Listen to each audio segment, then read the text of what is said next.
Buenos días, Venezuela. Venezuela hoy está inspirando ante un mundo que en este tiempo, en este momento, vemos a la anfitrionía, a nuestra doctrina. En esta semana lo hemos dicho, doctrina Monroe versus nuestra doctrina, la doctrina de la integración estratégica, la doctrina que ante una guerra difusa. Quiero saludar a todos los docentes de nuestra Universidad Militar, investigadores, que han hecho una perspectiva estratégica de lo que es hoy esta visión de lograr con un enfoque y una apreciación revisar hoy esa fórmula de entender que tenemos una guerra difusa y estamos en ofensiva permanente para la paz, con la integración estratégica, porque cuando uno habla de la anfitrionía, automáticamente uno tiene que reencontrarnos en lo que es, y fue, ¿por qué digo lo que es? Porque es la América meridional, la América de la Gran Colombia, la Colombia la Grande. Tenemos que pasar por un momento de que fueron tiempos de que hay constructores, alfareros de república. Entre esos está Francisco de Miranda, que en este tiempo se está conmemorando un aniversario más del pase a la inmortalidad, pero también de esa visión geoestratégica que habló nuestro presidente Nicolás Maduro Moros en estos 200 años, que es volver a entender la campaña de Carabobo. Y otro visionario, nuestro padre Bolívar, cuando lo habló nuestro comandante en jefe Nicolás Maduro Moros, ¿qué decíamos? Bolívar no se quedó en Carabobo. Y por eso es que dentro de esta cosmovisión está nuestra guerra difusa, nuestra doctrina. Quiero saludar a todas y todos los que diariamente contribuyen con este programa, con tu aporte, con tu visión y por supuesto con tu mensaje 0412-020-5263 y por supuesto a los demás docentes, amigas, amigos que están siempre incorporados dentro de su cotidianidad, que me entregan, me mandan, o yo veo de repente mensajes que uno llega y ve, pues, porque es así, es esa fórmula perfecta de estar juntos como es lo que espera hoy un pueblo. Es esa visión hoy de lograr entender que la Venezuela de la paz, la Venezuela de la visión que ante enemigos globales, el tema en el área de la salud con el COVID-19, pero también ver en esta guerra difusa el enemigo que son las grandes corporaciones que hoy con un gobierno corporatocrático como es el caso del gobierno de Estados Unidos, logran de lo pequeño a lo cotidiano dislocar la conciencia, la tranquilidad de los pueblos. Y no podía faltar, apreciado doctor Vladimir Arrianza, usted que tiene esa cosmovisión, no es nada más la geopolítica, aterrizar en la Venezuela productiva, en la Venezuela que tiene 7 ámbitos. No le puedo dar clase a usted porque usted es un estratega en la seguridad del Estado-Nación. Nadie es dueño de la verdad absoluta. Así es, y para eso es que estamos en estos debates siempre, en estas conversaciones, construyendo. Quiero saludar tanto a nuestra Universidad Militar Bolivariana de Venezuela, como a la Universidad Hermana, la UNEFA. UNEFA que son universidades hermanas que hoy construyen de lo pequeño a lo cotidiano esa visión de lograr hoy vernos. Y no podía faltar algo que es importante, ¿vale? Mira, en estos días hemos estado conversando, esto tenía tiempo porque esto no llegó de la nada, lo que es la Corporación Venezolana del Café. Saludar a toda la familia de la Corporación Venezolana del Café, pues esto ya tenía un tiempo gestándose, estar aquí. saludar principalmente a una persona victoriosa, como lo es nuestro ministro Castro Soteldo. Y por eso es que hoy quería empezar, cuando uno toca Venezuela, a ver las potencialidades que tenemos, el enemigo global. No es nada más el COVID. En esa guerra difusa, ¿qué podemos decir ante una sociedad norteamericana que respetamos los pueblos? Pues los pueblos son parte de la idiosincrasia, de esa anfitrionía, que en estos 195 años estamos viendo esa visión del Congreso de Panamá. Podemos entendernos hoy con esa visión geoestratégica de lo que es ese enemigo común, la doctrina Monroe. Bueno, Bienvenido. primero que todo, muy buenos días. Gracias, doctor Luis Constantini, querido Luis, por la invitación. Gracias a toda la gente de TVFAN. Y hay mucho que cortar y coser en ese sentido. Lo primero que hay que decir es que la historia es un continuo. Y en ese marco de una eterna lucha de clases, definitivamente vemos que hay diferentes elementos que tenemos que considerar acá.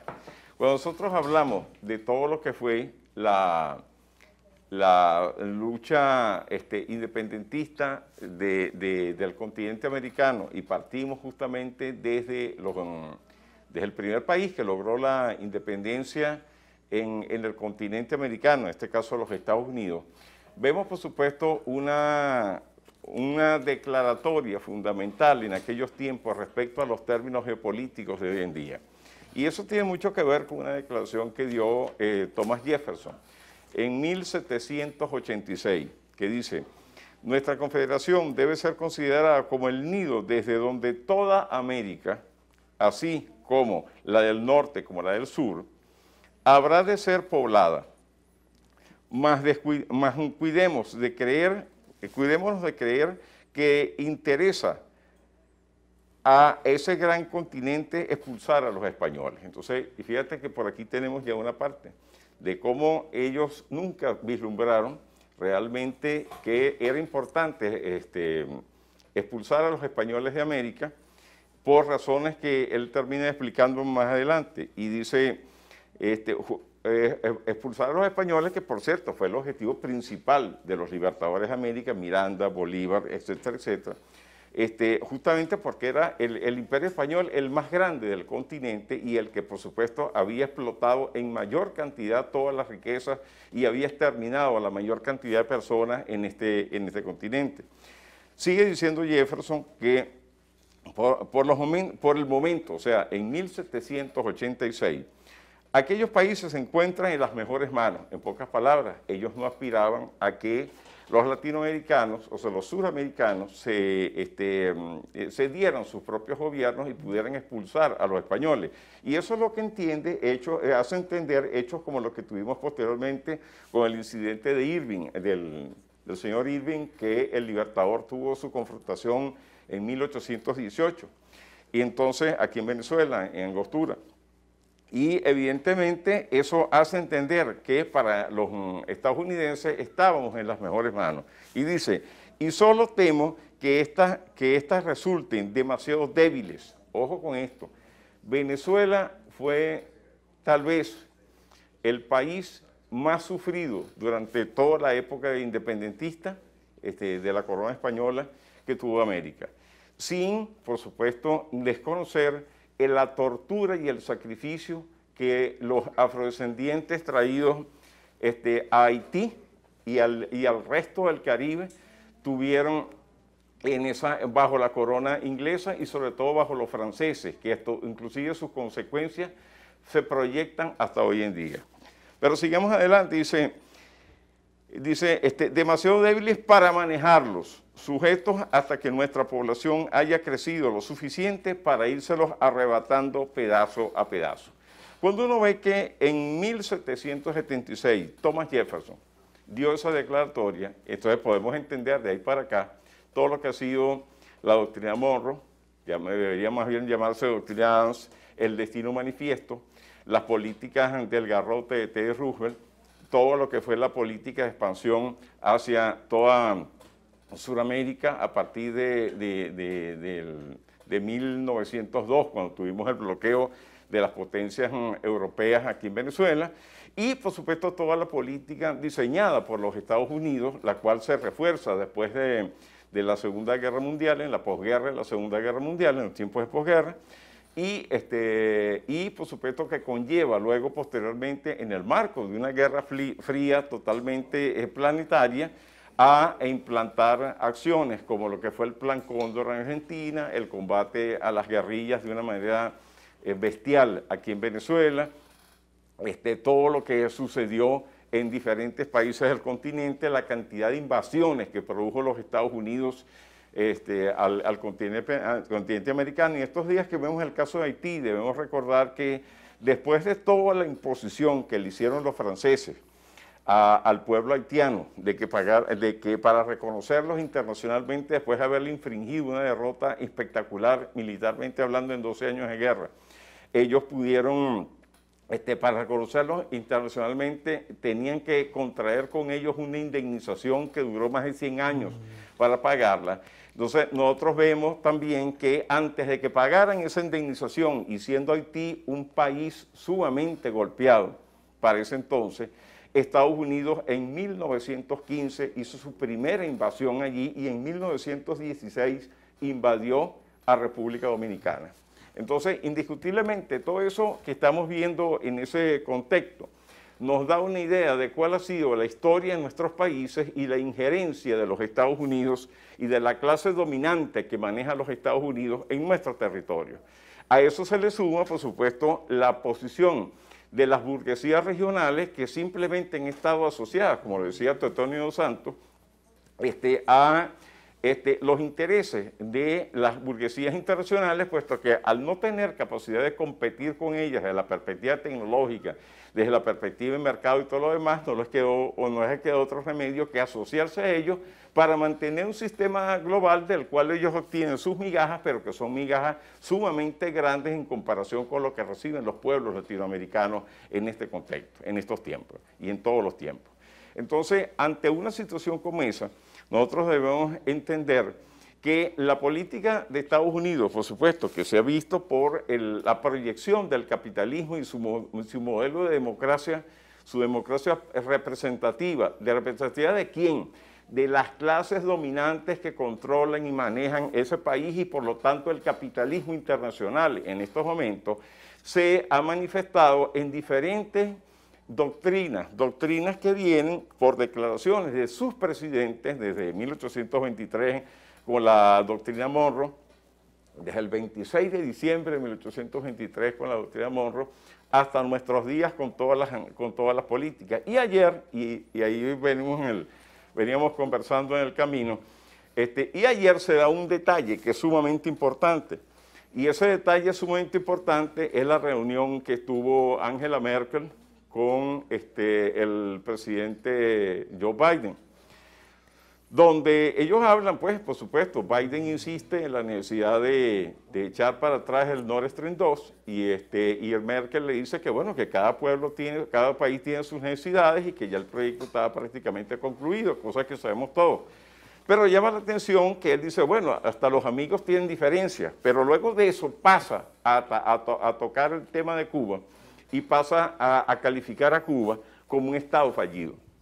Y eso, si nosotros en un acto de desesperación, por decirlo así, le diéramos crédito a esa especie, tendríamos que definir entonces que lo que pasó con la Norteamérica, el Estados Unidos de Trump, cuando una horda de gente asaltó el Congreso de esa república, convirtió a los Estados Unidos en un Estado fallido.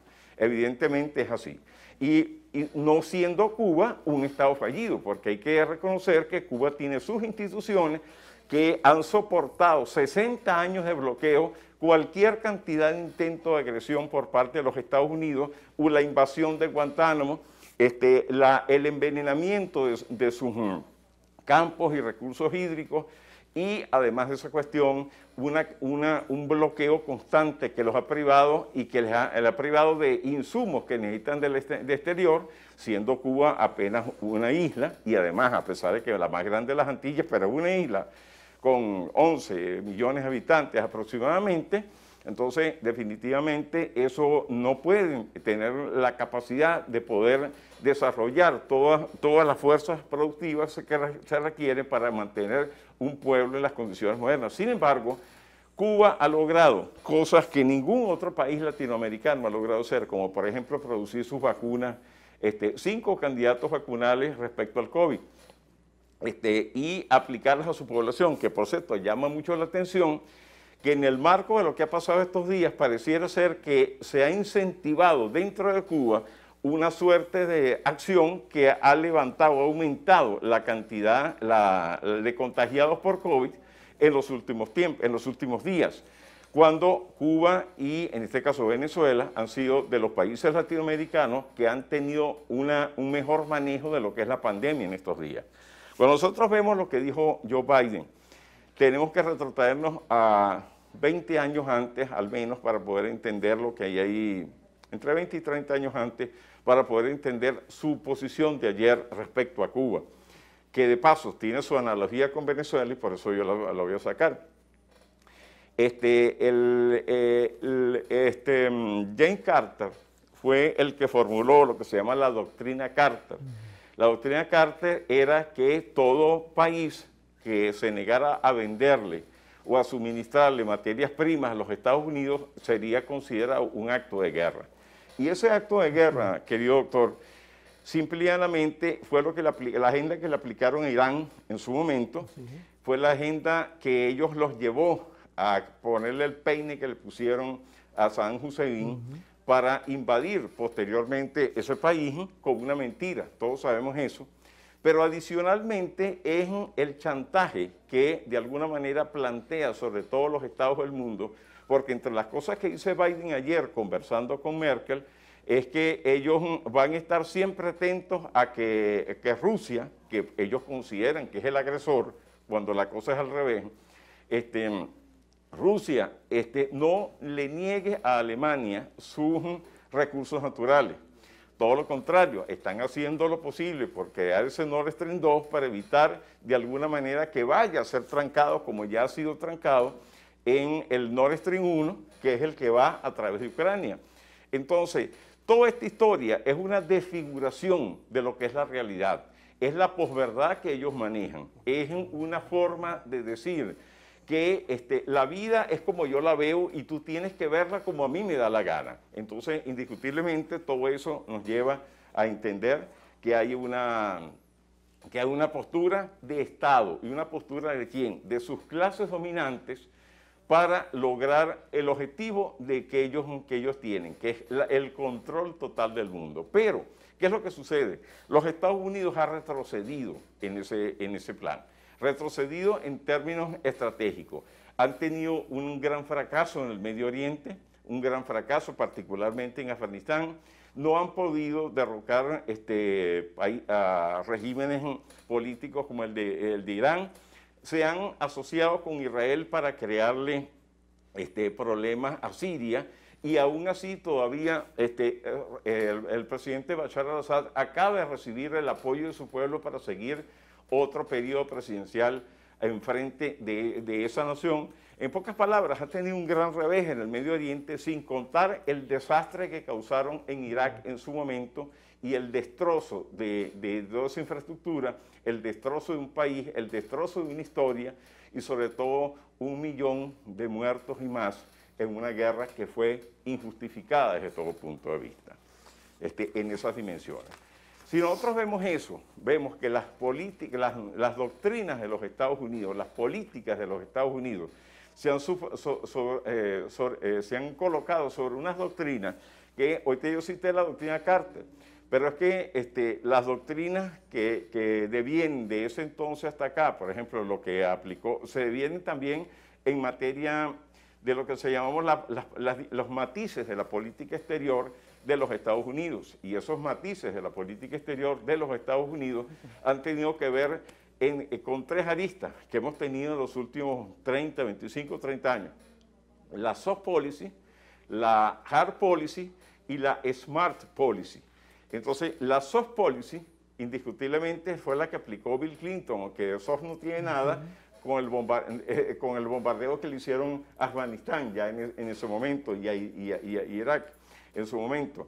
Por supuesto, la Hard Policy fue la que hizo George W. Bush, y George W. Bush aplicó justamente su manual de política dura hacia Irak, produciendo todo el desastre que produjo en su momento. Y fue la que nos aplicaron en tiempos del presidente Hugo Chávez con el golpe de abril y el sabotaje petrolero hacia Venezuela. Como fallaron ambas, entonces ellos decidieron ir a buscar petróleo a Irak porque ellos no podían controlar en la industria petrolera venezolana como lo habían hecho desde sus inicios aquí en el país hasta ese momento. Entonces, de esa hard policy pasa a lo que es en tiempos ya de Obama, lo que se llama Obama-Biden. Yo siempre le pongo el apellido el apellido del vicepresidente ahí, porque primero fue la de Clinton Gore, luego fue se me escapa ahorita el nombre que acabo de decir. Después, bueno, vino George Bush y vino Bush, y luego de eso vino Obama-Biden, que quiero decirlo así, y Obama-Biden fue sucedido porque Trump-Pence y ahorita tenemos Biden-Harris.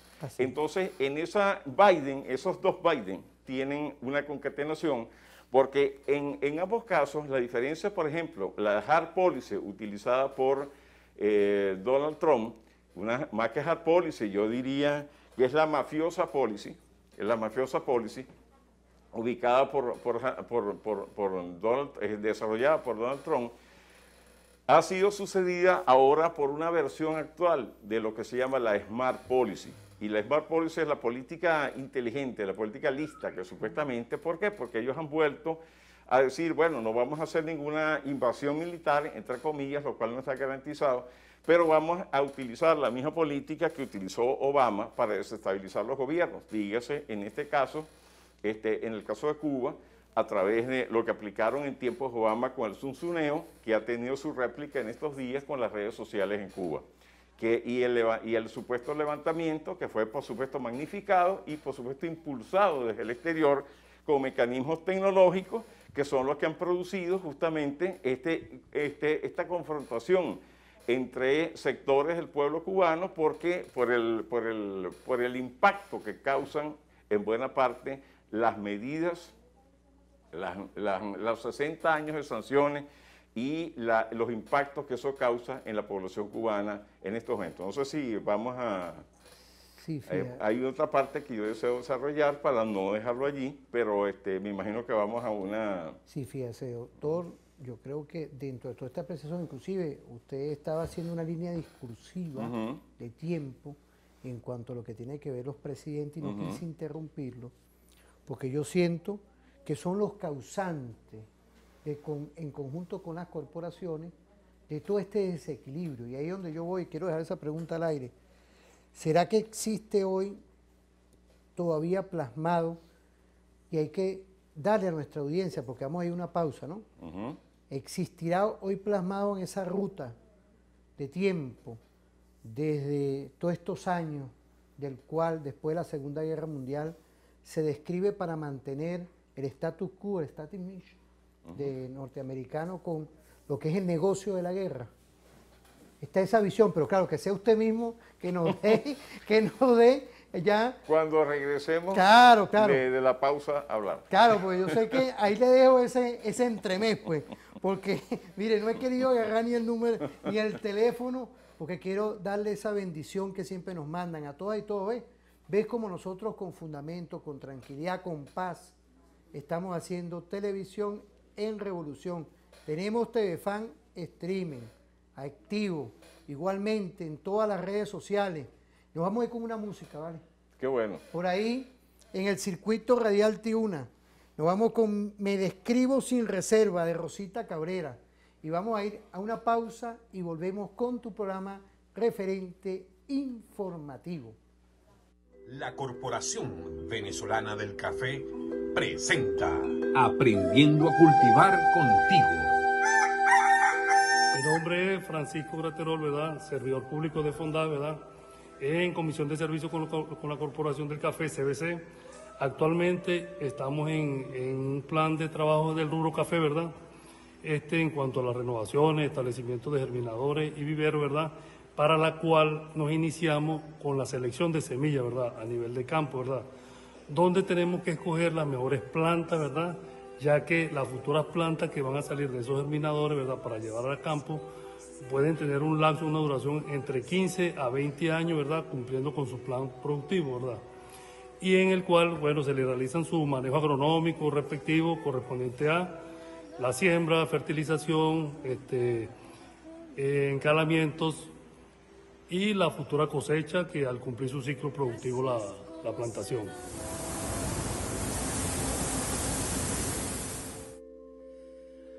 Así es como se...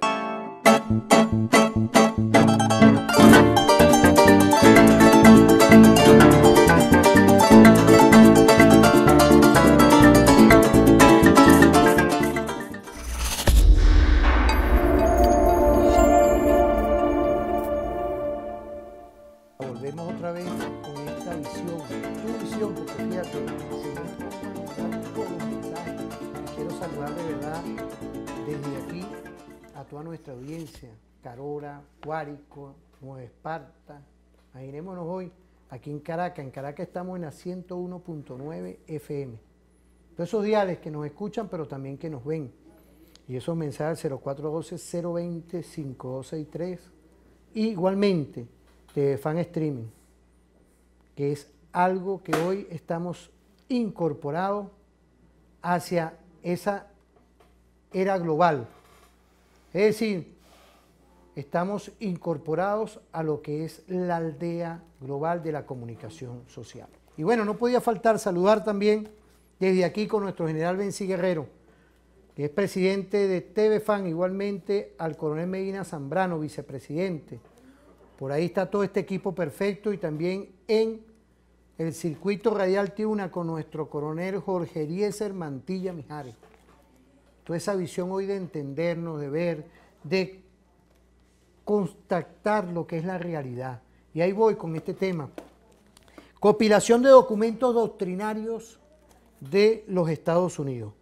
Jesús Antonio Barrios Quintero, quiero mandarle un saludo a la familia del CESPA, Centro Estratégico de Protección a Nuestra Patria. Nuestro mayor general Salazar, un saludo.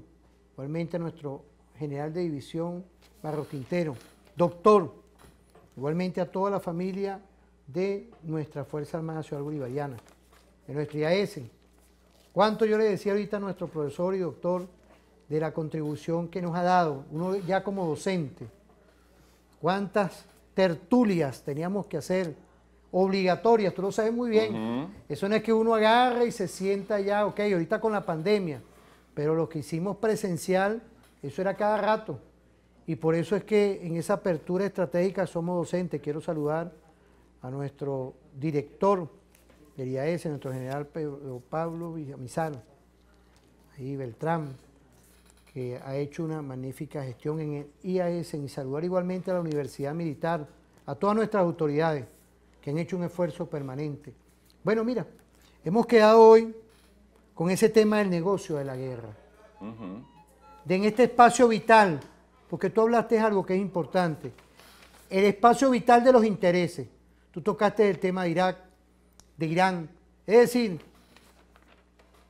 ese tema del negocio de la guerra, ellos se involucran cuando tienen sus intereses. ¿Quiénes son ellos? Las corporaciones y todo ese estatus del gobierno de Estados Unidos.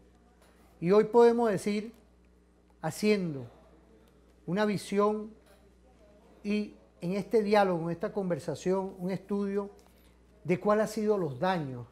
Fíjate, tú hablaste de América Meridional, de la América Latina, me recordé a Jacobo Arben.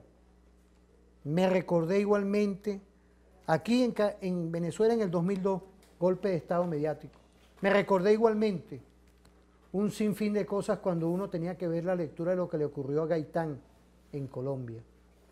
Mira, esto no ha sido fácil para todas y todos. El golpe de Estado contra Evo Morales. ¿Ah?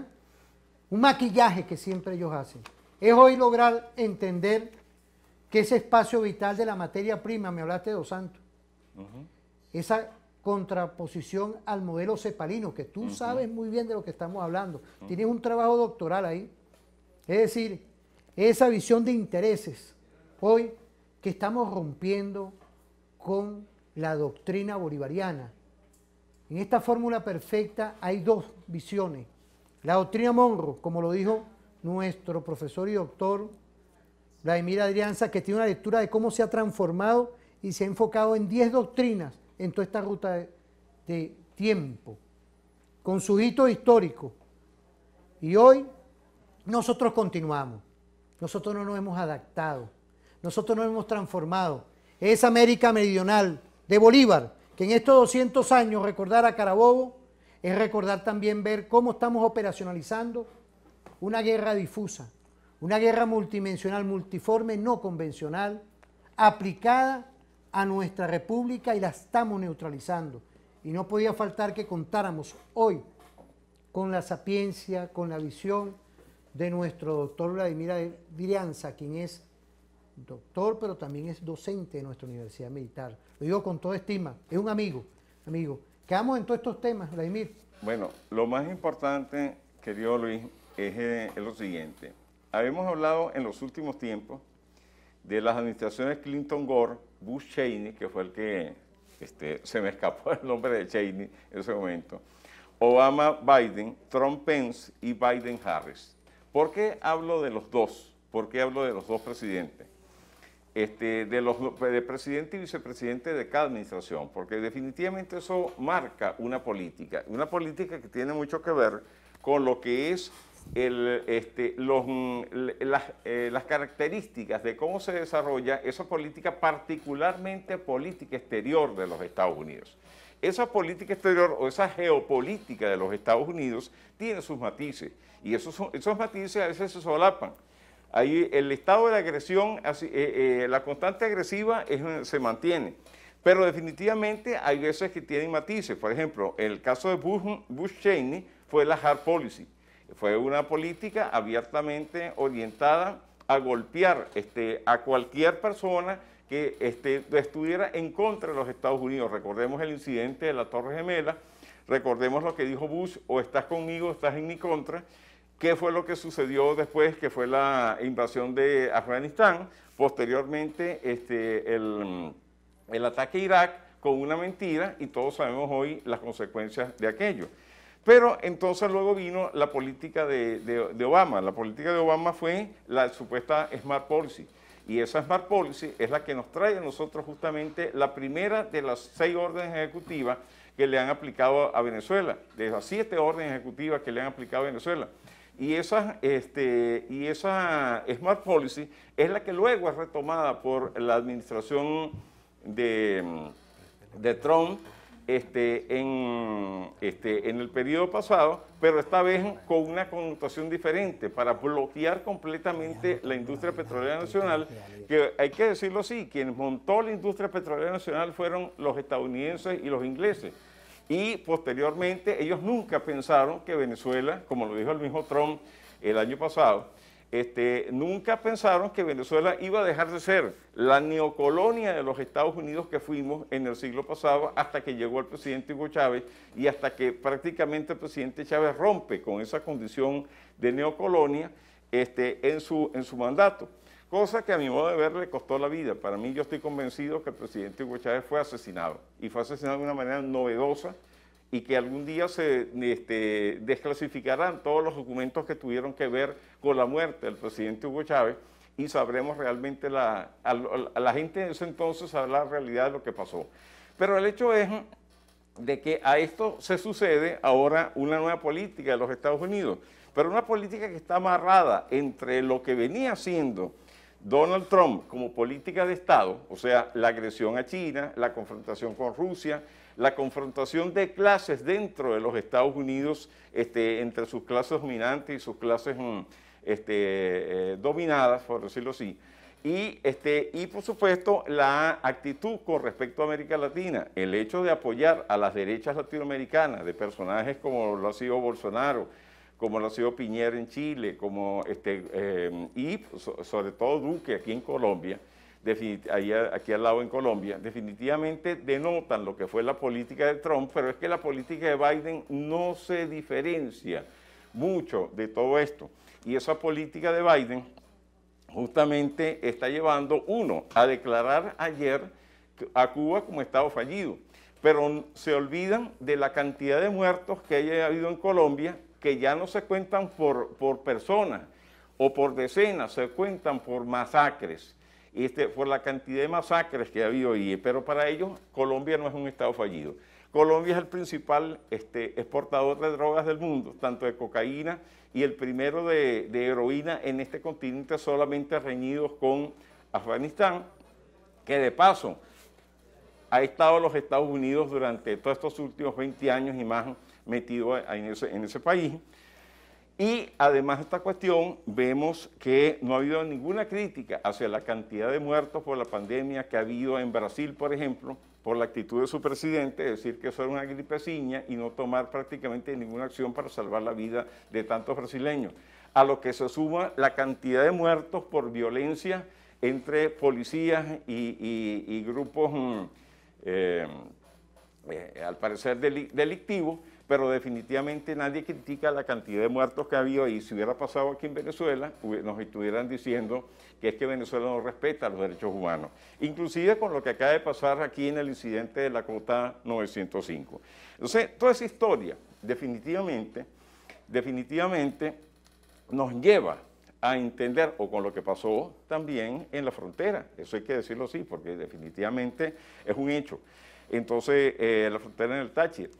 Evidentemente, eso denota cuáles son los matices que existen entre las diferentes administraciones, pero que todos ellos guardan una política, una posición exterior. La posición exterior es defender la soberanía y la beligerancia, por decirlo así, de los Estados Unidos, pero sí buscar la manera de acabar con la soberanía de cuanto país a ellos les han puesto el ojo. Para muestra de ello, tenemos el caso de la agresión que ha venido recibiendo tanto China como Rusia en estos tiempos. Las declaraciones que ha dado, por supuesto, Vladimir Putin, al cual la historia le sigue dando la razón. Él dijo estos días, cuando le preguntaron que por la provocación, una de las tantas provocaciones, porque casi todas las semanas hay provocaciones de eso, que le han hecho a la Federación Rusa con equipos de espionaje de los Estados Unidos y el día pasado con una corveta inglesa que forma parte de la OTAN.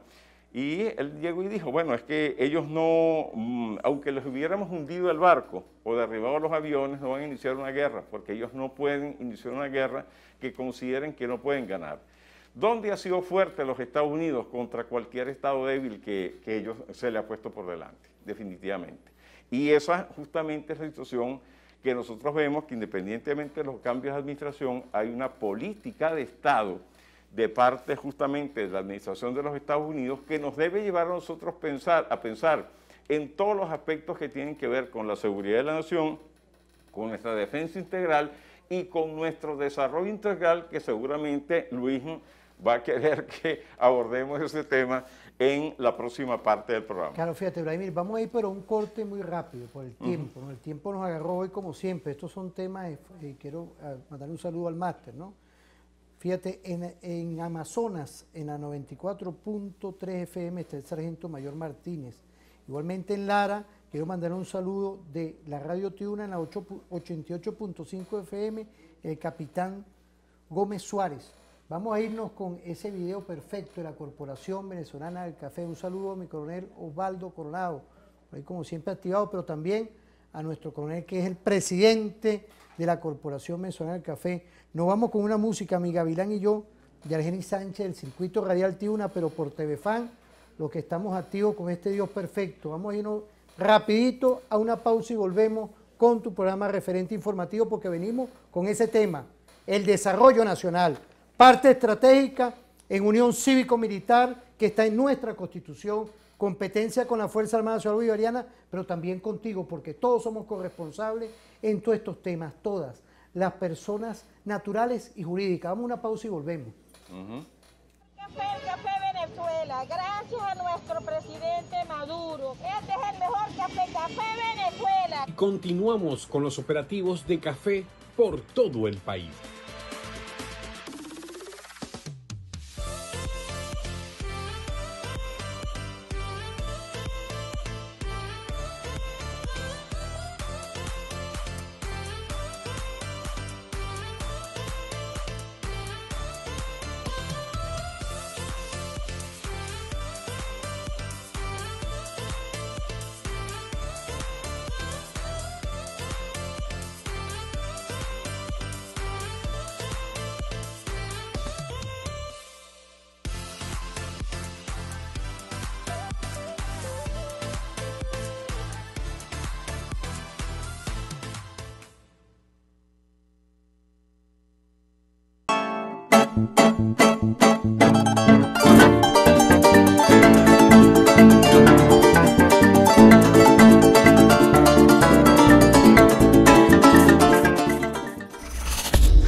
Vladimir y todos los que nos están escuchando y viendo, ya vamos a cumplir 15 años del circuito radial Tiuna. Estamos conmemorando 15 aniversario. Gracias, mi conejo Jorge Eliezer Mantilla, por esos mensajes estratégicos.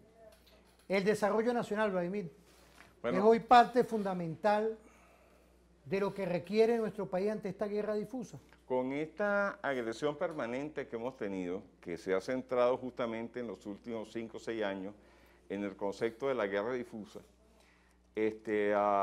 hay que estar muy pendientes que para poder satisfacer las necesidades materiales de nuestro pueblo, hace falta poder producir todo lo que realmente nos es básico para la vida. Y esos elementos que son básicos para la vida tienen mucho que ver con todo lo que es energía, con lo que es agua, alimentos, medicina, por supuesto, todo lo demás que requiere una persona, vestido, calzado, vivienda, vialidad, etcétera, etcétera, pero tienen esos 4 elementos que a mi juicio es primordial. Ahora bien, en la medida en que recibamos esos ataques, nosotros debemos entender, independientemente de que busquemos la paz con todos los países del mundo, debemos entender que eso no puede parar el desarrollo de las fuerzas productivas que el país debe lograr. Por ejemplo, nosotros para poder avanzar en el contexto del desarrollo de las fuerzas productivas, tenemos que ver el ejemplo también de otros países, que es lo que ha hecho China, que es lo que ha hecho Irán, por ejemplo, por citar solamente 2, y en el caso de Rusia también es válido verlo. ¿Qué es lo que han hecho, entre otras cosas? Bueno, definitivamente desarrollar ellos sus propias capacidades, también tomando en cuenta las capacidades que otros han desarrollado. Por ejemplo, en el caso concreto de Irán.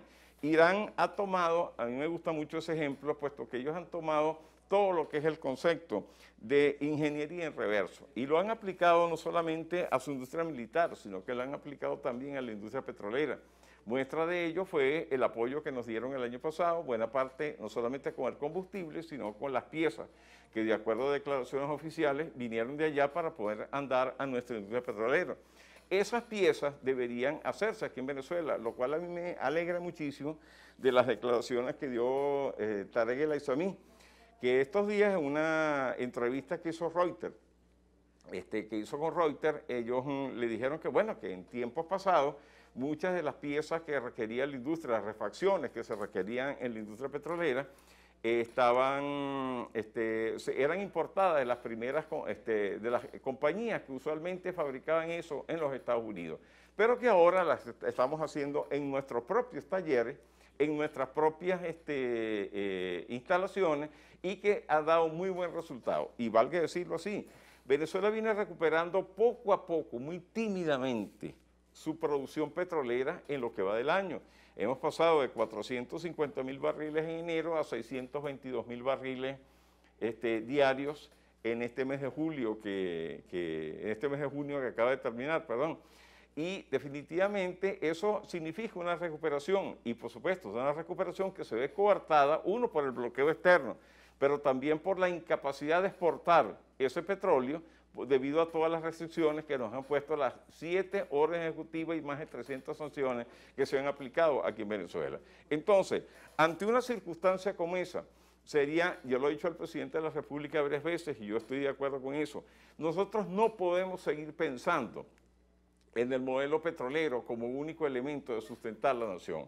Nosotros tenemos que ir hacia un desarrollo nacional integral, desarrollar nuestras fuerzas productivas en todo lo que venga, de repente buscar asociaciones internacionales, a lo mejor en zonas estratégicas, o utilizando elementos estratégicos para desarrollar capacidades nacionales que nos permitan nosotros poder elevar nuestras capacidades productivas y desarrollar en Venezuela cosas que necesitamos para satisfacer las necesidades de Venezuela. ¿Será que podemos ver hoy las zonas económicas especiales? Eso es una alternativa. Hay una ley antibloqueo. Jurídicamente, tú has estado haciendo un trabajo estratégico, nuestro profesor, hay una ley antibloqueo, se está trabajando ya en la nueva asamblea. Un saludo a todas las diputadas y diputados de nuestra Asamblea Nacional. Están trabajando ese tema.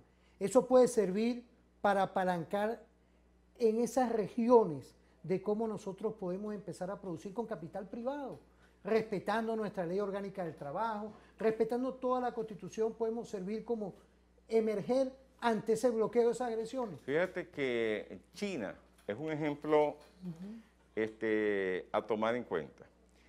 Sería bueno, estimado profesor, que nosotros un día aquí hagamos un recuento de las zonas económicas exclusivas en China y de cómo han ayudado, bajo qué idiosincrasia, bajo qué idiosincrasia y bajo qué política han desarrollado se han desarrollado en China las zonas económicas exclusivas. ¿Con qué objeto?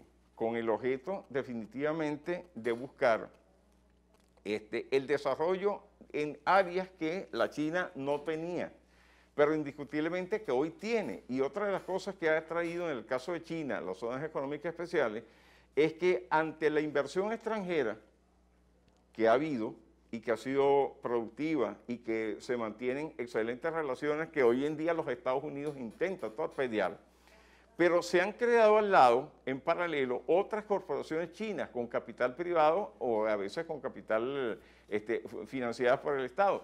Pero definitivamente se han creado alternativas y eso le ha permitido a China no solamente convertirse en la fábrica del mundo, sino un país que en lo que va del año es el país con mayor del año y el único del año pasado ha sido el país con mayor crecimiento a nivel mundial. Eso se llama desarrollo de tus fuerzas productivas. Entonces todo el desarrollo endógeno que nosotros podamos hacer, entendiendo por endógeno cómo amalgamar todo ese conjunto de posibilidades y de intereses, no es otra cosa que un mecanismo para lograr el desarrollo nacional que tanto necesitamos en estos momentos para evitar, justamente para disminuir la agresión que estamos recibiendo desde Occidente, pues no solamente los Estados Unidos y todo lo que el segundo mundo de Europa y los intereses occidentales que les interesan nuestros recursos naturales, les interesa el control de nuestro sistema político para tomar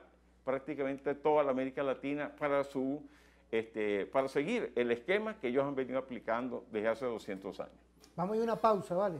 Mira, te agradezco, pero vamos a ir a una pausa corta porque nos vamos con un video de la Corporación Venezolana del Café. Estamos en TVFan Streaming, en todas las redes. Mira, el Capitán Gómez, ahorita me mandó saludos de Barquisimeto, de Lara, que estamos activados con la 88.5.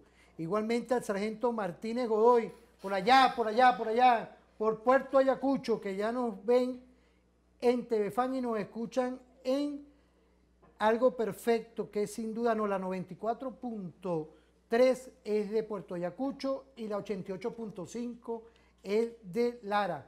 Vamos a ir a una pausa rapidito con eso, que es nuestro video de la Corporación Venezolana del Café, y volvemos con algo que son los balances. Vamos rapidito y volvemos en tu programa referente informativo.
Volviendo a este que es tu programa, es esa visión, esta fórmula perfecta, con Bolívar, como lo puso ahí nuestro sargento Reyes, ¿vale? Volvimos con ese Bolívar vivo, con esa visión que estamos cumpliendo en esta semana, 195 años del Congreso Anfitriónico de Panamá. No podía faltar que hoy en los balances saludáramos a nuestro ministro del Poder Popular para la Defensa, mi general en jefe, impecable los mensajes que nos llegan de la disertación que usted dio en ese suelo sagrado, en ese espacio sagrado que fue nuestro Panteón Nacional. No podía faltar saludar a todo nuestro Estado Mayor Superior, o sea, con todo el permiso suyo, doctor, porque aquí estamos haciendo una televisión estratégica, contar con esta visión, con nuestro general Bencí, nuestro coronel Medina Zambrano, nuestro coronel Mantilla, y todo ese equipo, tanto aquí como en el circuito radial Tiuna. Saludar, por ahí me mandó un mensaje, yo le envío un saludo a nuestro mayor general Ovidio, ¿vale? Saludos a mi mayor general y todo nuestro Estado Mayor Superior, todos los que están asumiendo el cargo, como también otros que van para otra responsabilidad. No podía faltar, porque es la televisora de la Fuerza Armada en Unión Cívico-Militar Perfecta. Mire, usted nos ha dado hoy unos cubitos, lo comprometo aquí en público, no a mí, no se me ría. Ya para la próxima semana tenemos que seguir con estas disertaciones. ¿Ah? Vamos a ver cuándo... Vamos a tratar varios temas. Bueno, en estos balances, ¿qué podemos decir? Adelante. Lo primero, el primer balance que tenemos que decir es que tenemos que entender cómo ha sido la situación que hemos vivido, la situación estratégica del mundo y cuál es la geoestrategia que nosotros debemos desarrollar en función de la situación que estamos viviendo y de lo que está viviendo el mundo. Hay una confrontación, evidentemente, entre Occidente y las potencias emergentes del mundo, que no solamente las voy a poner en el Oriente, sino que las voy a poner también en América Latina, porque a pesar de que a nosotros nos falta mucho para ser una potencia en toda una serie de aspectos, definitivamente Venezuela tiene elementos estratégicos de diferente índole que la constituyen un actor global de relevancia. Y ese actor global de relevancia tiene que partir, primero que todo, por disminuir la dependencia estructural que tenemos en todo sentido, dependencia económica, dependencia financiera, dependencia tecnológica, dependencia financiera, tecnológica y, por supuesto, en materia de lo que es el relacionamiento con otros países, tenemos que profundizar, por decirlo así, el relacionamiento con otros países que también son países emergentes que están jugando a un mundo multipolar, pluricéntrico y que definitivamente van a chocar, evidentemente, con la hegemonía occidental, que de paso, hay que decirlo, desde hace 500 años la estamos viviendo. O sea, la hegemonía occidental no es algo de ayer o de hoy. Ha venido desde Italia, Holanda, España, Portugal, etcétera, hasta nuestros días. Y ahorita justamente es el momento histórico donde esa confrontación geoestratégica se está dando entre dos potencias principalmente, que son los Estados Unidos, que es la potencia que viene en declive, intentando mantener su orden y su status quo, contra una China emergente, que pareciera ser que nada la para, inclusive el coronavirus.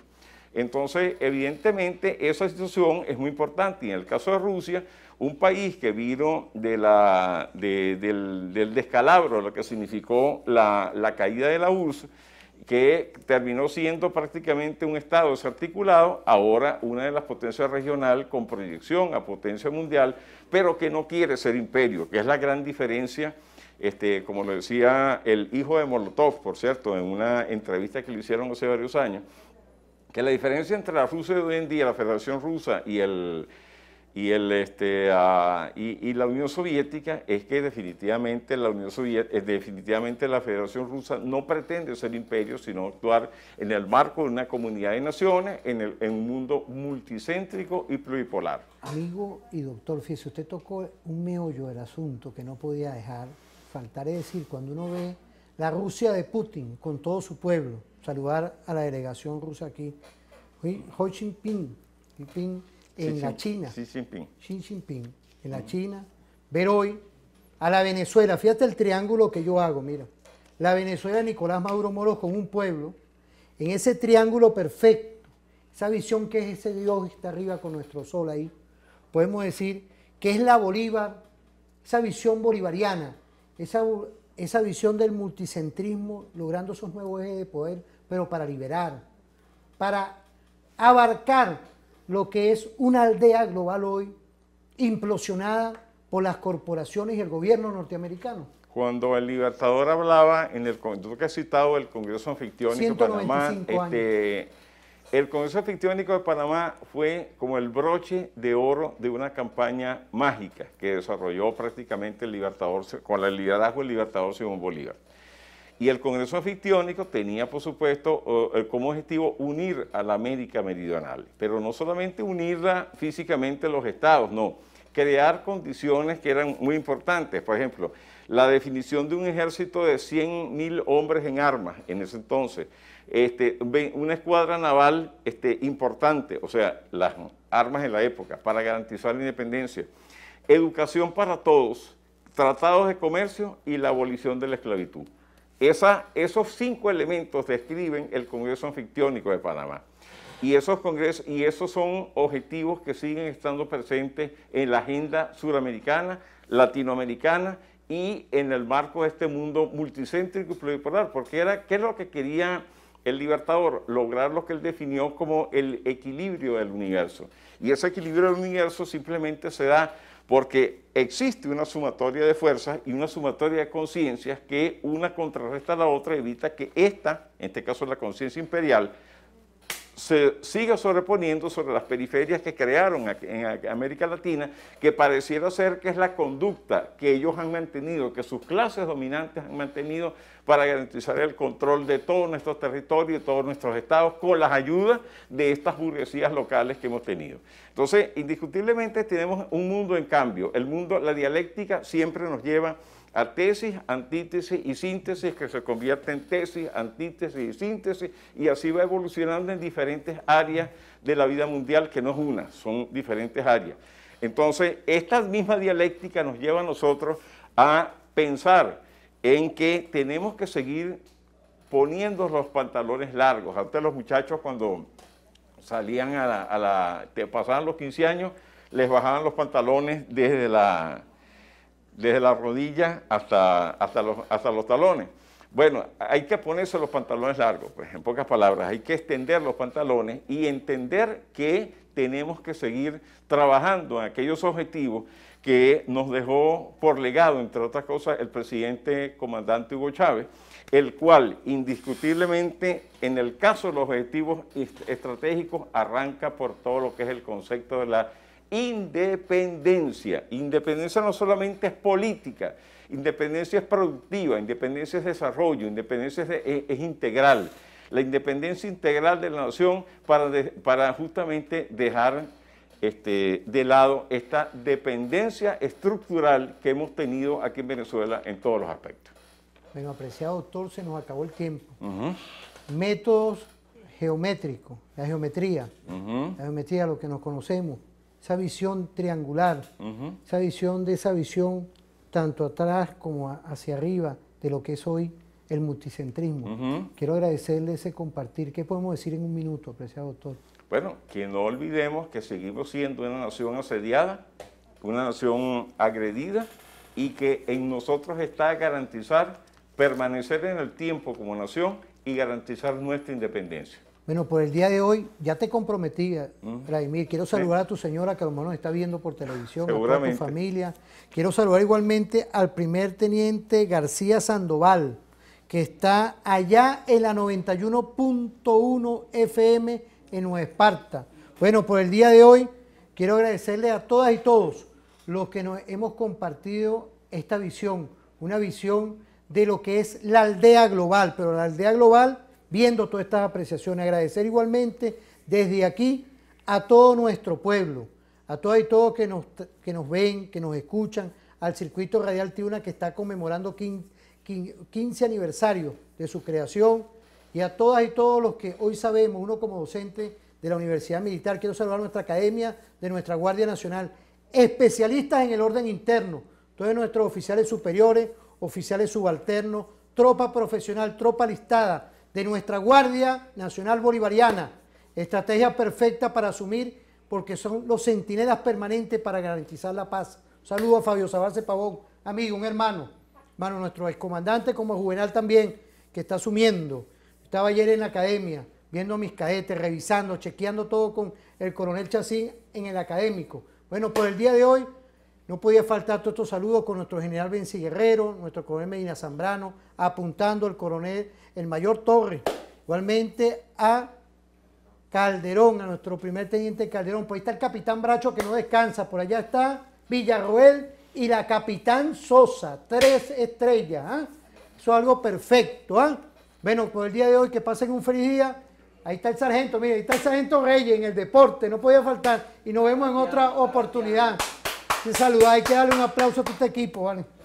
En función de nuestro presidente Nicolás Maduro, aquí estamos, dando respuesta y suministrando al pueblo venezolano café de calidad a precio solidario. Bueno, aquí la primera producción del día de hoy, Café Club, directamente ahorita para el municipio Guacara, aquí punto y ciclo de la empresa. Igualmente, este Café Club, producción aquí en la planta de Café Madrid, sale mercado del Coche, 23 de enero, La Vega, Plaza Venezolano. Igualmente las instituciones del Estado, varios ministerios, instituciones y aquellos institutos que hacen la solicitud aquí en la corporación, y nosotros les invitamos este café. Café Club, café de calidad a precio solidario. Café Venezuela, Café Fama de América, Café Madrid y Café Club. Para todos. Un producto, un buen café de calidad, elaborado con los mejores estándares y procesos de control de calidad aquí en nuestra planta, Empresa Nacional del Café.